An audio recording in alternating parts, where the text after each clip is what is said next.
High noon here on Jones and Keefe, WEEI. We've hit on the Celtics. We've hit on the Bruins. Of course, we've hit on the Patriots as well, and we'll get back to all of them. It's time now to get into the Red Sox, though. It's been very quiet. A little too quiet, some would say, Keefe. You think something's happening? Because usually when it gets real quiet like that, that's when a real big explosion happens. You know me. I've thought something's happening this whole offseason. I'm still waiting for it. They made a trade. They signed a guy. They made one. Yeah. So that is true. They had a couple one-year deals done. John Heyman on Vlad Guerrero. Yeah. Some interest there. I don't know if he's part of your 60-second plan, Keefe, Maybe he is, maybe he isn't. Finish the Red Sox offseason. You can find out if he's part of my plan. You guys can also start lining up. Because here's the thing. We like to put these teams, put ourselves in their shoes and on the clock just to prove how quickly we can sort some things out, prioritize things. Get it done. And on top of that, the Red Sox, they're not going to do it on their own. No. In fact, it'll take them more than 60 days to get something done. We'll get it all done in 60 seconds. Maybe that's how quick it can be. Maybe they need to hear these plans to spur a little action. Yes. Is how we look at it. So we're going to put both Keefe and myself on the clock. You want to go first here, Sure. Keefe? Yeah, I'll go first. Here is Rich Keefe's 60-second plan to finish off the Red Sox offseason because they're in a bit of a lull. Yep. Put them on the clock, Nick. Keefe, go. Here we go. First thing I do is I jump in front of the Mets and I trade for Vladimir Guerrero Jr. You don't have to give up a ton for him. He's got 1 year left on his deal. Probably not going to re-sign with the Blue Jays, but I offer some prospects, whatever else it needs to get done to get Vladdy Jr. to play first base. I then trade Tristan Casas and a prospect to Seattle for George Kirby. I'm not settling for Luis Castillo. I'm going to get George Kirby. You have to part ways with Tristan Casas. That's sad, but I got Vladdy playing first base. Big righty stick. Guy can mash the ball. I'm also going to tell Roman Anthony and Christian Campbell, congrats, fellas. Welcome to the show. You're both starting opening day. Second base for Campbell, outfield for Anthony. And I'm also going to sign Tanner Scott, maybe the best reliever still available on the market. Pumps gas from the left side. I put him in the pen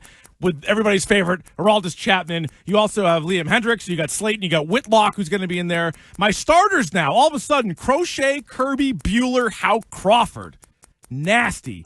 Around the infield, Vlad, Campbell, Devers, Story. Outfield, Roman Anthony, Jarren Duran, William Abreu.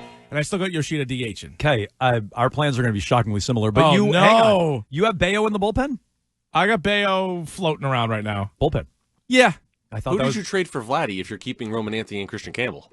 Somebody else.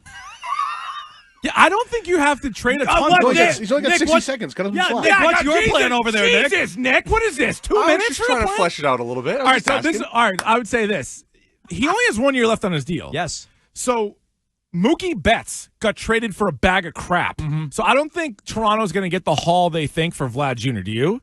No. I mean, if they need, I don't think you need to trade those guys. And, I got William Abreu on my team. If you have to include him, fine. Yeah, see ya. The key is having Vladdy and Devers and the young kids all in the same lineup. Take me around the diamond again. What, first, second, third? What was it? Vlad, Campbell, Devers. Oh, you do have Campbell at second. Okay. Yeah, Campbell's at second. So where's Anthony? Outfield. Where?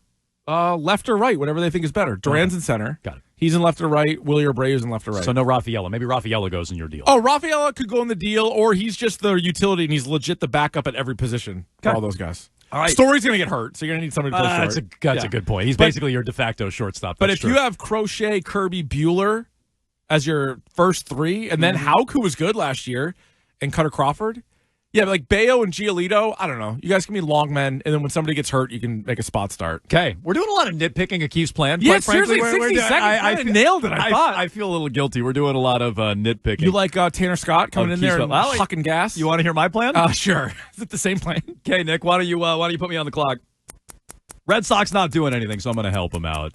They barely spent in free agency. I'm going all in. I'm signing Alex Bregman and Pete Alonso. Bregman's going to bring leadership, big game pedigree. Alonso's bringing pop. They're both right-handed. Bregman's playing third. Alonso's playing first, which means Rafi Devers, you're now a full-time DH, which is good since you're terrible defensively. I'm also trading Tristan Casas. He's the odd man out. He's going to Seattle. I want Gilbert. I want Kirby.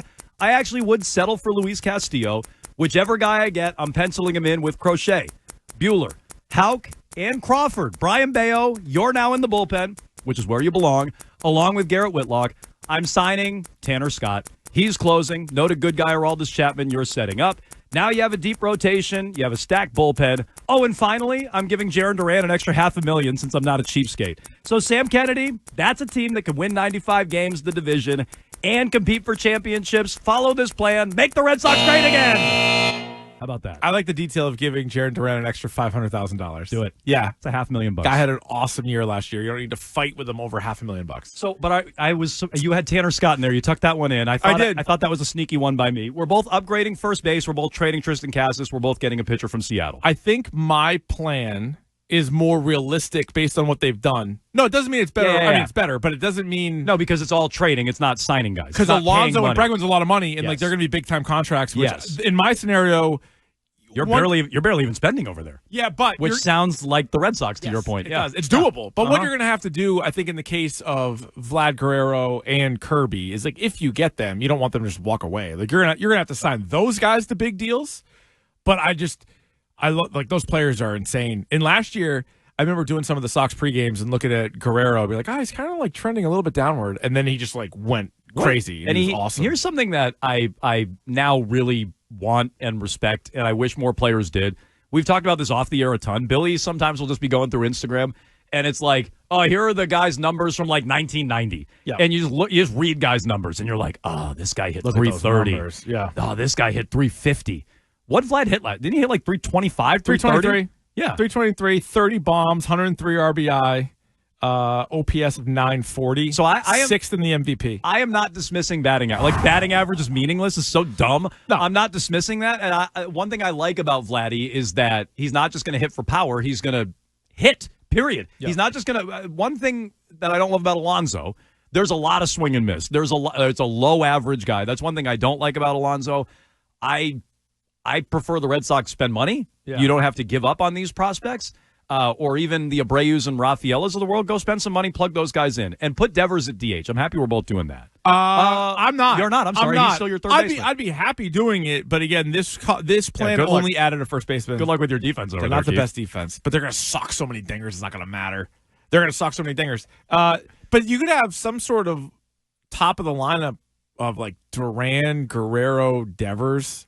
Seems pretty sick to me. And then this plan also allows guys like Campbell and Roman Anthony to sort of like ease into it. You can have them hit 8-9 in the order or whatever, and like hopefully they improve and they shoot up in the lineup and all that other stuff. But in the moment, like just do whatever you can.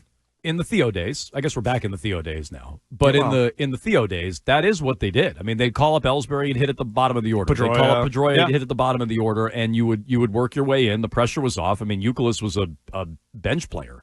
Yeah, who ultimately worked his way into the lineup. So yeah, you keep the pressure off that way and make these guys earn it, as opposed to just saying, "Hey, you're here, you're hitting, towards the top of the order."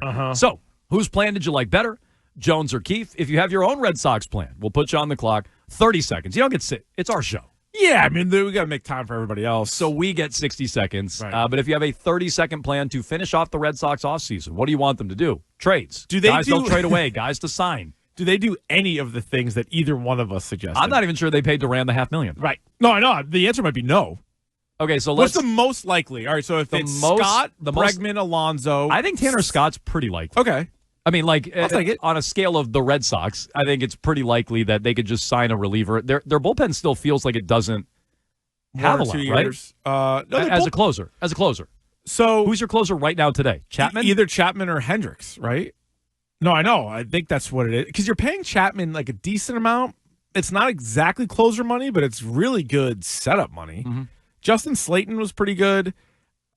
What's Whitlock's injury status? Who even knows Whitlock? I'm not saying it's a bad bullpen. I'm saying you don't have an obvious closer. I don't think. And so Tanner Scott is an obvious closer who's out there, and it's just money. It's a reliever contract, so it's not even like 2-3 years. And it's not even $200 million. We're not talking about a massive financial commitment. So to me, if I had to pick what's most realistic, it's that. And then maybe it is giving Duran an extra $500,000. Bregman over Alonso, because it'll be cheaper. Definitely. And then I don't know if he'll definitely be cheaper, but definitely more likely. Do you think Alonso more likely than Vlad just because they don't want to have to trade any more? They traded some. Yeah. So maybe they're like, all right, we made our trade for Crochet. Yeah, we're prioritizing all of it? Probably. Also, I don't know about Cassis. Like, is he sticking around or is he gone? Like, he's been involved in every trade. Well, you know what? trading for another starting pitcher, I would put lower on the priority. It sounds, listening to Kennedy the other day. He was talking about Lucas Giolito, for God's sakes. Okay. So I don't think they're trading for a Seattle And he's guy. also talking about Crochet and Buehler like they're top of the rotation guys, and they're happy with their rotation. And just the way they're talking about it makes me think they think they're done. I, like you, would not be done. I would add another, true front of the rotation guy. Crochet, you'll have red flags about all these guys, but Crochet, you don't know that he can give you the innings. Buehler's coming back from an injury and really wasn't that great until his final couple of postseason starts last year. Houck, very nice season. Let's see if he can repeat it. Yeah, Houck and Crawford are kind of similar to a lot of the younger guys in the Bruins from a year ago. It's like, do you take what they did that year and pencil it in and say, yeah, that's what they are? Or is there a chance that they both take a step back? So, obviously we both would plan that they might take a step back. It's possible. And then you're really happy and surprised if they don't. Meaning they stay the same level of production they did. I find it interesting we're both keeping Crawford in the rotation over Bayo. But I'm happy to I don't punt mind Crawford. I'm happy to punt Bayo to the bullpen. Yeah, I bet please. that's a good spot for him. Yeah, I'm good.